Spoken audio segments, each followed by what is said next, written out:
Education 360 की तरफ से आज मैं आपसे बात कर रही हूँ सर, और ये हमारा सौभाग्य है कि हमारे साथ इंडिया के प्लेयर श्री अर्जुन सिंह जी हैं, और आपका बहुत बहुत स्वागत है हमारे चैनल में। Thank you madam. मैं आपकी जो जीवन की एक संघर्ष और जीवन की अचीवमेंट्स हैं कबड्डी के क्षेत्र में सर, उनके बारे में जानना चाहती हूँ। और चूँकि खेल एक शिक्षा का ही अंग है, तो शिक्षा और खेल को भी जोड़ते हुए आप हमें बताइए कि एक खिलाड़ी का पढ़ना कितना ज़रूरी है और पढ़ने के साथ साथ खेलना कितना ज़रूरी है। तो इन सब पे मैं आपसे चर्चा करूँगी धीरे धीरे, टहलते टहलते। एक तरीके से चाय हमारे हाथ में है, चाय की चुस्कियों के ऊपर।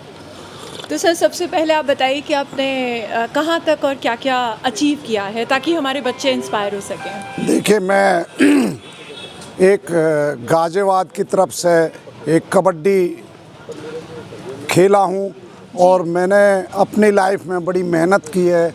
और मैं एक ग्रास रूट, नॉट पैरासूट, एक ग्रास रूट से जैसे घास उगती है उसी तरीके से मैं अपने जीवन की, मेरी जो अपनी शैली है वो उगता चले आया हूँ। मैं भी एक नॉर्मल एक किसान परिवार का बेटा था, और बड़ी उस समय काफ़ी आर्थिक तंगी रहती थी।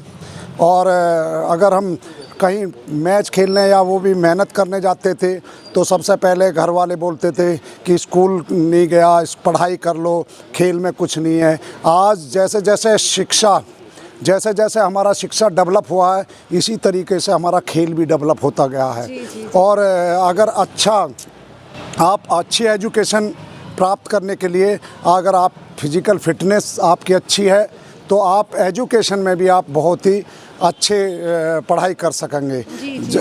और उसी एक फिज़िकल फिटनेस का जो माइंड सेट करने के लिए थकान दूर होना, पढ़ाई काफ़ी करना, काफ़ी मेहनत करना, और उस काफ़ी खेला मैं गाजियाबाद से मैं लेकर डिस्ट्रिक्ट चैम्पियनशिप से और राष्ट्रीय चैम्पियनशिप तक खेला, इंडिया कैंप भी किए। उसके बाद में मैं सोचता था, जब मैं किसी के इंडिया 5 अक्षर पीठ पे लिखे देखता था, तो मुझे ऐसा लगता था यार हमको भी मिलेंगे जिन नहीं मिले। जी।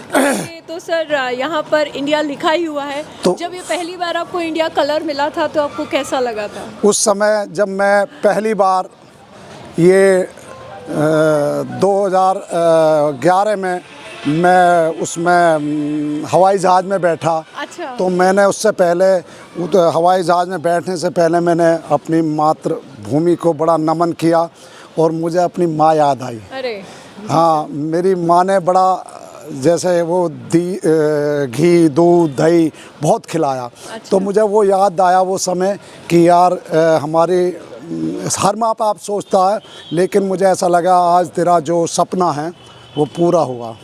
मैं उस समय 2011 में मलेशिया इंडिया टीम को लेकर जा रहा था। अच्छा।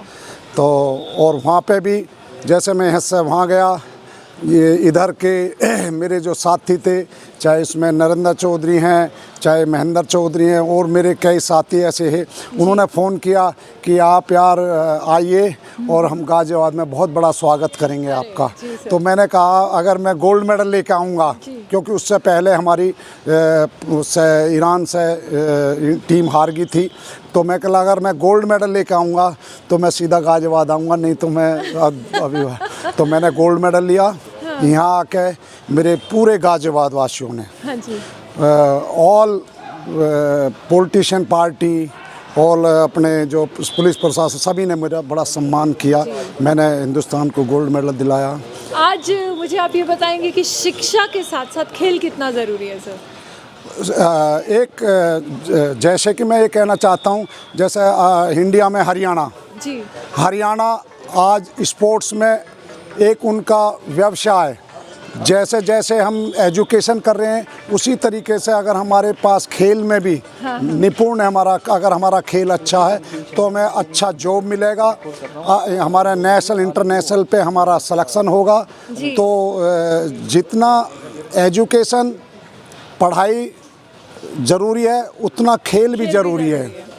और अभी जैसे हमारे प्राइम मिनिस्टर जी ने और उस टाइम राजवर्धन सिंह राठौड़ ने जी ने बड़ा संघर्ष करके खेलो इंडिया खेलों का एक बच्चों का वो किया। मैं उसमें भी खेलो इंडिया खेलों में भी सेलेक्टर हूँ। अच्छा। टीम को हाँ अच्छा। अभी नेशनल चैम्पियनशिप हुई थी स्कूल नेशनल मांडिया में, वहाँ सिलेक्शन करके आया था। उससे पहले पूना में जो खेलो इंडिया के खेल गेम उसमें सिलेक्शन किया। हाँ तो कई वर्षों से मैं उसमें सेलेक्टर भी हूँ।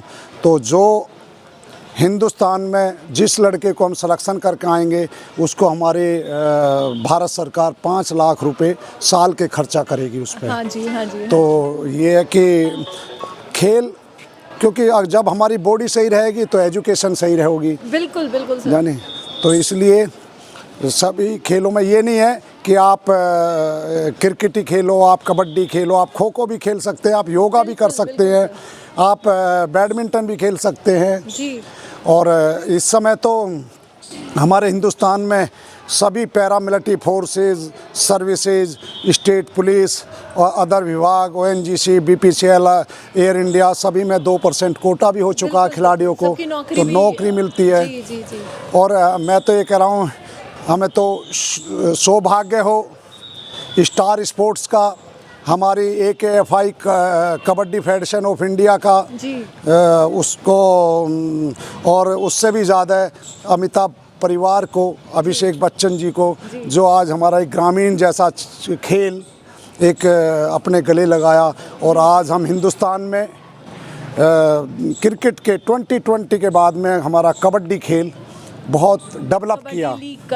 हाँ कबड्डी डेवलप किया, जो कि हमारे नॉर्मल प्लेयर थे आज वो भी टीवी पे आने लगे।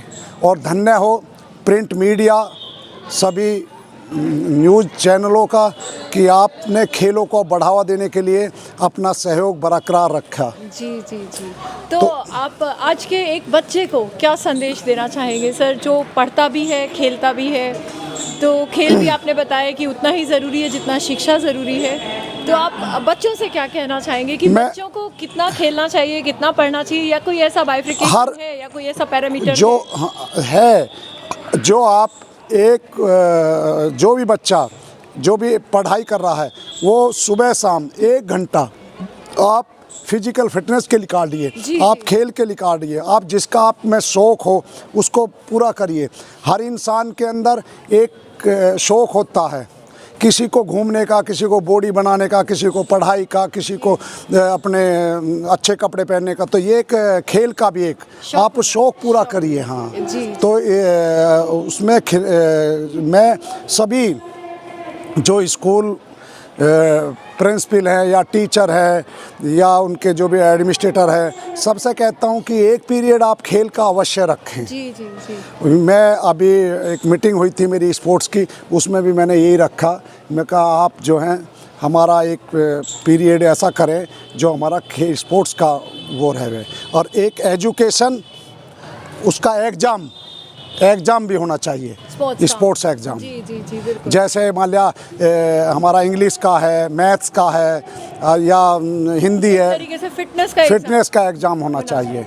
बहुत अच्छी बात है सर, फिटनेस का एग्ज़ाम होगा, क्योंकि ये भी तो कहा जाता है ना कि स्वस्थ शरीर में ही स्वस्थ दिमाग वास करता है। ये तो मैं कह रहा हूँ कि आप ये एक तो ये तो पढ़ाई के लिए वो तो मस्ट है। अगर आप किसी यंग लड़के हैं या आप थोड़ा सा एज फैक्टर आपको डाउन कर रहा है, आप 1 घंटा आप ऑफिस में जाते हैं उससे पहले आप एक्सरसाइज करिए, आपका पूरे दिन की दिनचर्या बहुत अच्छी रहेगी। Yes sir. तो आज का जो हमारा दिन है वो किसान दिवस है, चौधरी चरण सिंह जी का जन्मदिन है और आप भी किसान पुत्र हैं, तो सर एक छोटा सा संदेश। मैं आज चौधरी चरण सिंह जी के 118वें जन्मदिन पर सभी को, चौधरी साहब को बहुत बहुत नमन करता हूं। ऐसे महान किसान नेता, हिंदुस्तान के गरीबों और किसानों के मसीहा रहे। मैं चौधरी चरण सिंह जी को बहुत बहुत तहे दिल से नमन करता हूं और उनके चरणों में अपना पुष्प उनके चरणों में समर्पित करता हूं। Thank you sir, thank you so much sir.